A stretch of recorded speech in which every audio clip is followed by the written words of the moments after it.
नरक के 3 द्वार होते हैं, वासना, क्रोध और लालच। परमात्मा को प्राप्ति के इच्छुक ब्रह्मचर्य का पालन करते हैं।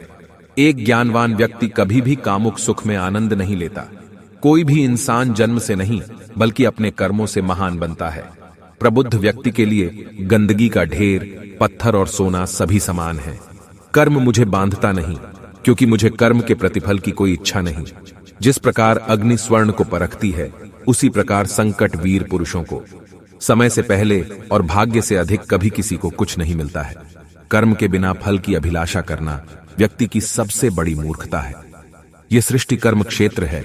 बिना कर्म किए यहां कुछ भी हासिल नहीं हो सकता। जो मन को नियंत्रित नहीं करते, उनके लिए वह शत्रु के समान कार्य करता है। जो दान बिना सत्कार के कुपात्र को दिया जाता है, वह तमस दान कहलाता है। अपने अनिवार्य कार्य करो, क्योंकि वास्तव में कार्य करना निष्क्रियता से बेहतर है। सदैव संदेह करने वाले व्यक्ति के लिए प्रसन्नता ना इस लोक में है, ना ही कहीं और। फल की अभिलाषा छोड़कर कर्म करने वाला पुरुष ही अपने जीवन को सफल बनाता है। जो हुआ वह अच्छा हुआ, जो हो रहा है वह अच्छा हो रहा है, जो होगा वो भी अच्छा ही होगा। मेरा तेरा, छोटा बड़ा, अपना पराया मन से मिटा दो, फिर सब तुम्हारा है और तुम सबके हो। मन की गतिविधियों, होश, श्वास और भावनाओं के माध्यम से भगवान की शक्ति सदा तुम्हारे साथ है।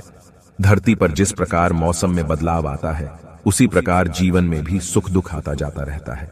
लोग आपके अपमान के बारे में हमेशा बात करेंगे। सम्मानित व्यक्ति के लिए अपमान मृत्यु से भी बदतर है। आत्मज्ञान की तलवार से अपने हृदय से अज्ञान के संदेह को काटकर अलग कर दो। उठो, अनुशासित रहो। सफलता जिस ताले में बंद रहती है, वह 2 चाबियों से खुलती है। एक कठिन परिश्रम और दूसरा दृढ़ संकल्प। मैं भूतकाल, वर्तमान और भविष्य काल के सभी जीवों को जानता हूं, लेकिन वास्तविकता में मुझे कोई नहीं जानता है। जो दान कर्तव्य समझकर बिना किसी संकोच के किसी जरूरतमंद व्यक्ति को दिया जाए, वह सात्विक माना जाता है। जो पुरुष सुख तथा दुख में विचलित नहीं होता और इन दोनों में संभाव रहता है, वह निश्चित रूप से मुक्ति के योग्य है। कर्म वह फसल है जिसे इंसान को हर हाल में काटना ही पड़ता है, इसलिए हमेशा अच्छे बीज बोए ताकि फसल अच्छी हो। जो लोग भक्ति में श्रद्धा नहीं रखते, वे मुझे पा नहीं सकते। अतः वे इस दुनिया में जन्म मृत्यु के रास्ते पर वापस आते रहते हैं।